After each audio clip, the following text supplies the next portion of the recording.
ডুমডুমাত উপস্থিত কেন্দ্ৰীয় স্বাস্থ্য আৰু পৰিয়াল কল্যাণ মন্ত্ৰী জে.পি. নাড্ডা, ৰূপেশ গোৱালাৰ হৈ নিৰ্বাচনী প্ৰচাৰ চলাব মন্ত্ৰীগৰাকীয়ে। ৰূপাই হাইস্কুল খেলপথাৰত অনুষ্ঠিত হৈছে এই বিজয় সংকল্প যাত্ৰা।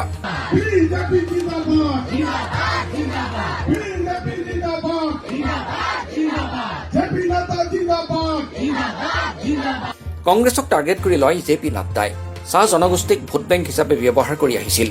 মোদী আৰু ডক্টৰ হিমন্ত বিশ্ব শৰ্মাৰ নেতৃত্বত দেশৰ লগতে সমগ্ৰ অসমতে উন্নয়নৰ জোৱাৰৰ কথা উল্লেখ কৰে জে.পি. নাড্ডাই।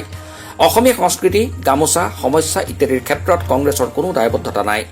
প্ৰায় ৫ সহস্ৰাধিক ৰাইজ উপস্থিত থকা সভাত ৯ এপ্ৰিলত বিজেপিক ভোট দি জয়যুক্ত কৰিবলৈ আহ্বান জনায়।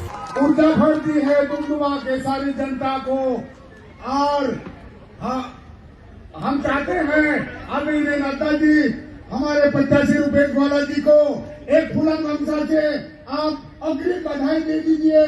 हमारे आदरणीय 85 रुपए वाला जी को अग्रिम बधाई और रुपेश वाला जी भी हमारे जनता जनार्दन के आगे सर झुका के आशीर्वाद ग्रहण करे जनता जनार्दन को और आशीर्वाद अग्रिम बधाई दे दीजिए। जब नड्डा जी সকলে আশীর্বাদ প্রদান করুক।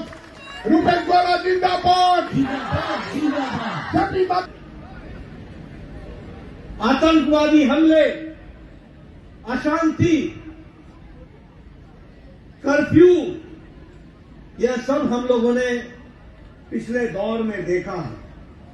जब कांग्रेस की सरकार होती थी तो हमने ये सारे दौर देखे और इस दौर में हमने वो भी देखा है जब कांग्रेस ने आप लोगों को अपने हाल पर छोड़ दिया था और आपकी भी चिंता नहीं की थी। ऐसे दौर को भी हमको याद रखना चाहिए। लेकिन और उन्होंने आपको सिर्फ एक वोट बैंक की तरह समझा था।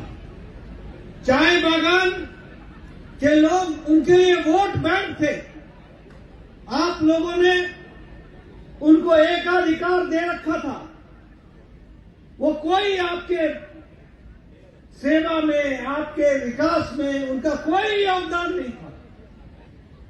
लेकिन वो वोट बैंक समझकर 5 साल बाद खेती करने चले आते थे और वोट बैंक को इकट्ठा करके आपको छोड़ करके चले जाते थे। और एक तरीके से कहा जाए तो आपके भविष्य को अंधकार में डाल करके कांग्रेस पार्टी ने इतने साल राज किया, ये हमको याद रखना चाहिए। लेकिन जब 2014 में आदरणीय प्रधानमंत्री मोदी जी के नेतृत्व में केंद्र में सरकार बनी तो पहली बार मोदी जी के नेतृत्व में उत्तर पूर्व की तरफ, नॉर्थ ईस्ट की तरफ, असम की तरफ, अहम की तरफ नजर डाली गई और आपको मोदी जी के नेतृत्व में अलग थलग नहीं रखा, मुख्य धारा में शामिल किया और विकास के साथ आपको जोड़ा। ये बात हमको ध्यान में रखनी चाहिए। आदरणीय मोदी जी के नेतृत्व में सर्बानंद सोनोवाल जी के पहले काल में, मुख्यमंत्री के काल में और दूसरे मुख्यमंत्री के काल में, हेमंत बिस्व शर्मा के काल में, आज समय दूर नहीं है। हेमंत बिस्व शर्मा की सरकार बनाना, आसाम को विकसित आसाम बनाना, मोदी जी के नेतृत्व में भारत अब तीसरे नंबर की अर्थव्यवस्था बन जाएगी। तीसरे नंबर की अर्थव्यवस्था बन जाएगी। इंटरनेशनल मॉनिटरी फंड आज बोलता है कि अगर कोई चमकता हुआ सितारा दिखता है, ब्राइट स्पॉट दिखता है अर्थ जगत में, तो वह भारत दिखता है, भारत अर्थव्यवस्था दिखती है। उसी तरीके से अगर वर्ल्ड बैंक की बात करें तो वर्ल्ड बैंक कहता है कि दुनिया में मंदी है, दुनिया की अर्थव्यवस्थाएं धीरे चल रही हैं, लेकिन भारत की अर्थव्यवस्था ने मजबूती पकड़ी हुई है। ये मोदी जी के नेतृत्व का कमाल है, ये भी हमको समझना चाहिए।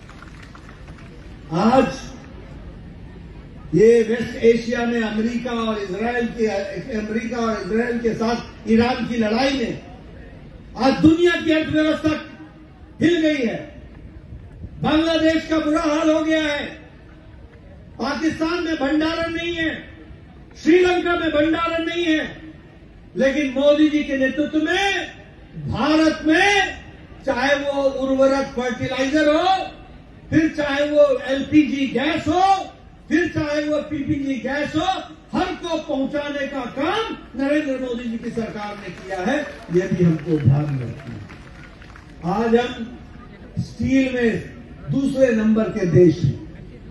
मैं आपके सामने मोबाइल की बात करना चाहूंगा। आपके करण की राजनीति करने वाले लोग हैं जिन्होंने किसानों की, आदिवासियों की, हमारे उनके जंगल जमीन पर जो जमीन को हड़पा है उससे मुक्ति दिलाने का काम हेमंत बिस्वा शर्मा की सरकार करेगी और मोदी जी का आशीर्वाद मिलेगा। इस तरीके से काम चलेगा। मैं यहां ये भी आपको बताना चाहता हूं कि मतदाता सूची से भी घुसपैठियों के नाम हटाए जा रहे हैं और जो बच गए हैं उनका भी नाम हटा दिया जाएगा। इसकी चिंता होगी, ये भी आप ध्यान रखें। इसलिए मित्रों, मैं आपसे निवेदन करने आया हूं कि आप कमल पर, पदम पर मुहर लगाइए और 9 तारीख को सुबह सुबह उठकर स्नान करके अपने इष्ट देवता को याद करके सीधे मतदान पर पहुंचिए और रुपेश ग्वाला को चुनाव जिताइए। पहले मतदान, फिर जलपान, तब नाश्ता कीजिए। ये आपसे निवेदन है। बोलो, सलूट करता हूं, मैं आपको नमन करता हूं। आपने भारत माता की रक्षा की है, इसके लिए आपको मैं नमन करता हूं। लेकिन कांग्रेसियों ने क्या किया? इन घुसपैठियों को बुला करके यहां बसाया, उनका आधार कार्ड बनवाया, उनका आयुष्मान कार्ड बनवाया, उनको भारत में लाए और वोट बैंक की तुष्टीकरण की राजनीति की। मैं आपको बताना चाहता हूं, यूनिफॉर्म सिविल कोड भी लगेगा और जो लोग असम में, असम की गरीब जनता के जमीन को हड़प के बैठे हैं, चुन चुन कर उनको बाहर निकाला जाएगा और असम की जमीन को फ्री किया जाएगा।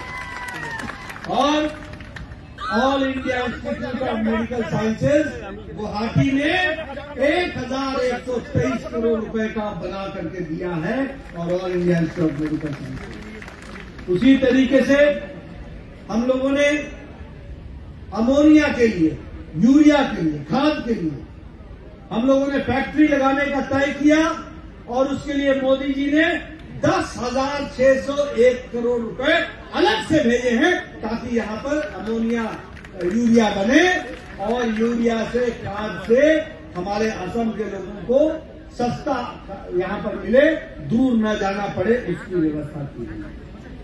मैं हेमंत बिस्वा शर्मा जी को बधाई देना चाहता हूं जिन्होंने साउथ एशिया में, दक्षिणी एशिया में सबसे बड़ा कैंसर का इलाज का नेटवर्क असम में खड़ा किया है, कैंसर के नेटवर्क का, और 7 हॉस्पिटल बना दिए हैं जो कैंसर की विशेष चिंता करेंगे और 7 और हॉस्पिटल बनाने की तैयारी है। आप 9 तारीख को हेमंत जी को तैयारी के साथ भेजेंगे और अगले 5 साल में और 7 मेडिकल हॉस्पिटल बन जाएंगे, इसकी आपको आज डिब्रूगढ़ में, बरपेटा में, तेजपुर में, लखीमपुर में, कोकराझार में, जोरहाट में, मंगलडोई में हॉस्पिटल बन के तैयार हो गए और अगले 5 साल में धुबरी में, नालवाड़ी में, गोलपारा में, नवगांव में, शिवसागर में, तिनसुकिया में, गोलाघाट में ये हॉस्पिटल बन जाएंगे और दक्षिण एशिया का सबसे बड़ा कैंसर का नेटवर्क, कैंसर की बीमारी से लड़ने का नेटवर्क असम में खड़ा होगा। इस बात को भी हमको ध्यान देना। बोलो, विकास हो रहा है कि नहीं हो रहा है? बोलो, विकसित असम बन रहा है कि नहीं बन रहा है? आपको जान करके खुशी होगी कि अब गैस भी असम पाइपलाइन से गैस को भी अरुणाचल प्रदेश तक पहुंचाएगा और नागालैंड तक पहुंचाएगा। 553 किलोमीटर की गैस की पाइपलाइन बन रही है और 553 किलोमीटर का यह काम पूरे जोर शोर से चल रहा है। इसको भी हमको समझना पड़ेगा। बीजेपी जिंदाबाद, बीजेपी जिंदाबाद।